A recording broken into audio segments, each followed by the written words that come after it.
Wala akong minamagaling na ibon.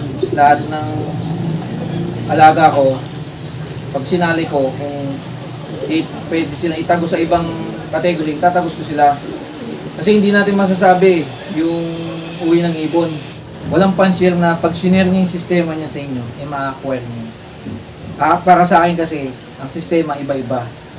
Sa breeding, iba ang sistema. Sa feeding, iba ang sistema.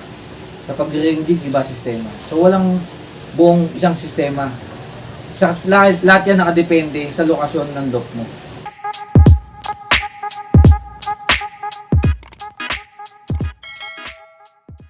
Yon, magandang hapon sa ating lahat mga kaibon. Nagbabalik ang Juan Arturo Vlogs. And for today's video, nandito naman tayo ngayon sa Santa Rosa, Laguna at may nabisita ulit tayong newbie fancier pero nanalo agad. So yun, kung gusto niya makilala at pakita, tara samahan niyo ako. Let's go! Magandang hapon mga kahabi. Ako nga pala si Russell, pigeon fancier ng Santa Rosa, Laguna. Yun. Sir, pwedeng maipasyal mo kami sa loop mo. At tayo sa breeder's loft ko. Pero yung flyers loft ko nasa Macabebe. Dito muna tayo sa kanyang breeder's loop. Tara, let's go!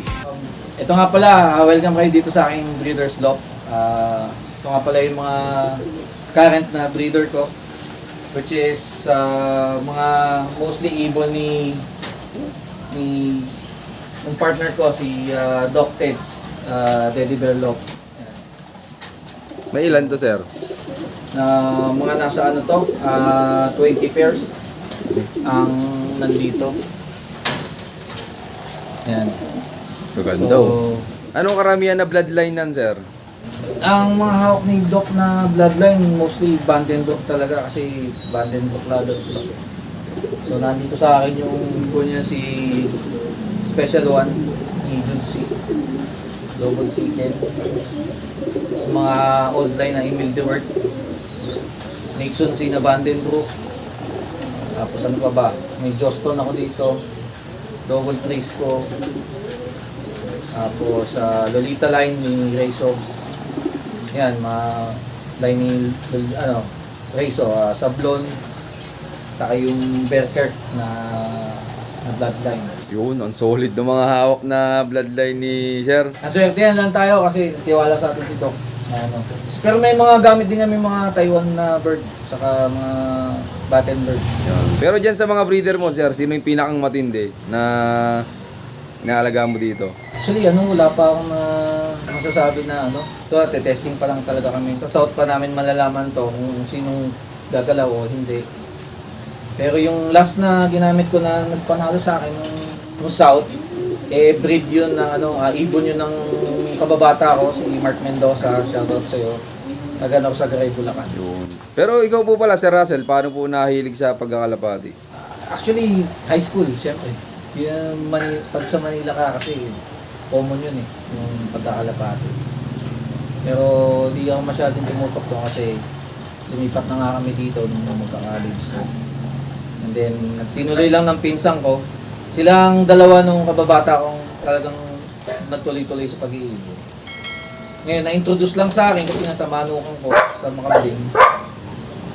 Meron ako nahuling tingin ko stockbird doon. Yung pinapakawalan ko, ayaw na umalis. So, pinulong ko, pinapakain ko na lang. Tapos yun, dinala na ako ng mga kaibigan ng ibon. Hanggang sa, dinala sa akin ng ibon ni Sir Crane yun actually. Isa sa mga in-entry niya sa OLR ni Green Power.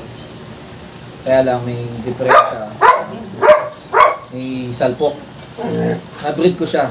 Yung anak nun, yun yung nilapit ko sa akin. Bago ako mag-start, kinausap pa ako ni Crane yan sabi siya na sa akin. Seryoso ka ng ibon kasi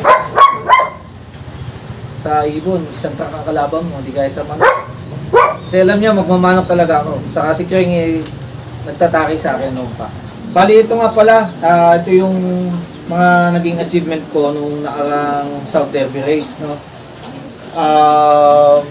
Ito, fourth overall ng Old Bird category.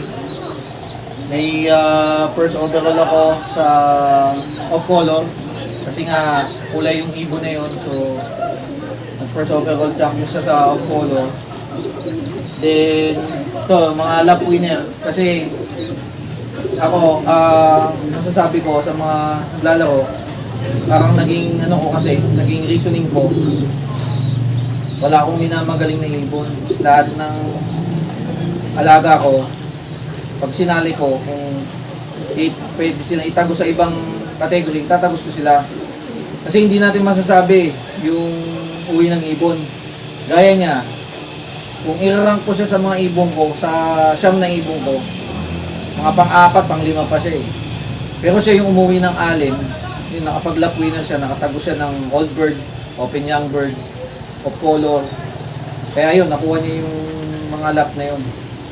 Kaya yun lang ang ano masasabi ko sa mga bago. Medyo magastos, pero ganun talaga eh. Kasi kung gusto mo manalo, mas masarap yung ganun. Kaysa pagsisiya mo pagdating ng muli, sayang hindi mo pinayaan. Oo nga. Ito yung mga trophy niya mga kaibon. Oh. Ang dami agad. Oh. Unang sabak niya yan ng South Race. Tapos pinala din tayo sa Ulpa na last summer. Off color din yun. Bali na third overall tayo sa off color sa Ulpa. So ang awarding daw nila is December. Yung nanalo kong ibon dito, actually itong karami ng trophy dito. Ano ba to? Basta ang isa lang dito is yung 9th overall na old bird. Young bird. Ano yun? Bukod sa kanya, may dalawang ibon lang to. Yung isang ibon, isa lang nakuha ang trophy. The rest, kanya na lahat yan. Ang galing ano. Anong bloodline nan sir? Yung humakot ng maraming trophy? Yun nga eh. Kasi yung ibon na yun, unknown. Breed siya ng... Hindi siya breed ng kaibigan ko. Binili ng kaibigan ko yung young bird. Tapos, ginawa niyang breeder. Doon nag-produce sa kanya ng second overall sa 10 overall sa Bulacan. Hindi, nung nalaman niya na nag-iibon ako, sabi niya sa akin, ito, hinihiram lang to dito sa amin. Subukan mo, baka manalo siya. Binread ko. At the same time, binread ko yung hen na ginamit, galing din sa kanya, which is, kabibili niya lang daw yun na ang bloodline is Tensilitek, galing kay Sir Iking. So, yun na, wala na akong, di ko na binago, di ko pinaghiwalay, sila na rin ang pinag-pair.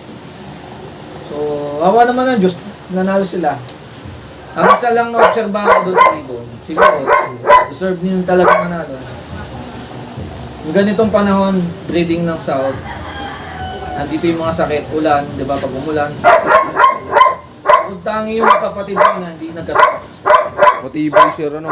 Di sila nagka-one eye cold minsan. Nag-ano ka sir? Nagbakuna ka? Hindi, walang bakuna eh.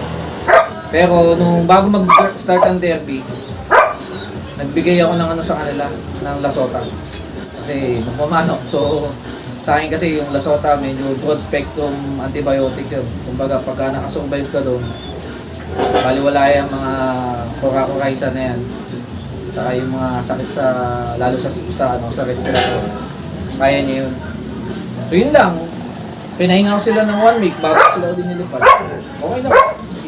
Healthy naman sila. Yun. Gaano ka kasaya sir nung unang sabak mo ng South A, nanalo ka na kagad? Totoo, masaya kasi siyempre parang sa akin kasi ginawa ko kasing benchmark sa akin lang. Yung lipad nila ang tinitignan ko. Yung mga magagaling. Gusto ko, pag lumipad ko, dapat dumidikit ako sa kanila.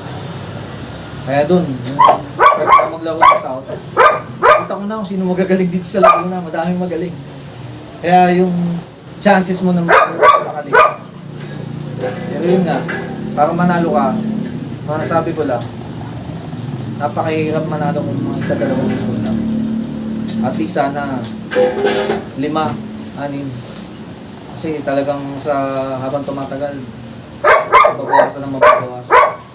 Inisip ko lang, pag nawala ang ibon, disgrasya. Para hindi na ako mag-isip masyado. Ano nangyari?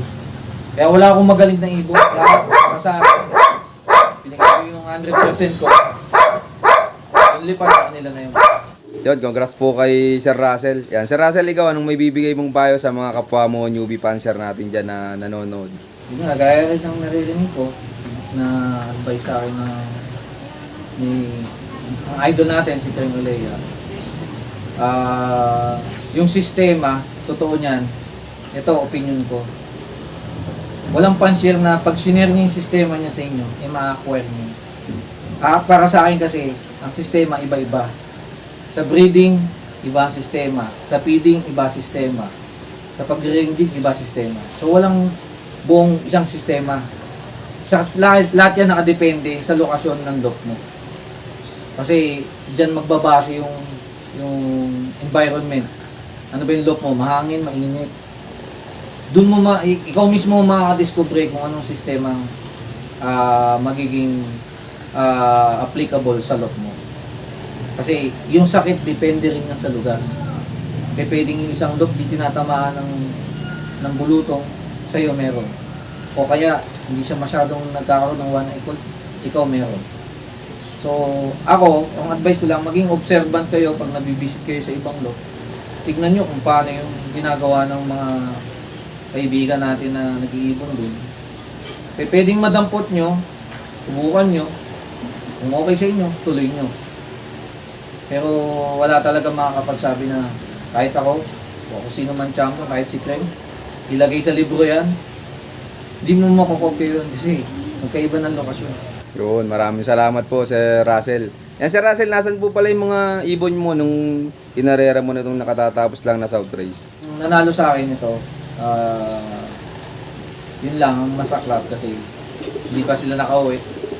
Though talagang binigyan naman nila ako ng karangalan, lumaban din talaga sila. Para sa akin, masabi ko, di man sila nakauwi, hinihintay ko pa rin sila. So sana yung nakahuli, mahalagaan sila. So, may time naman talaga na makawala sila o ano. Tingin ko naman babalik sila talaga.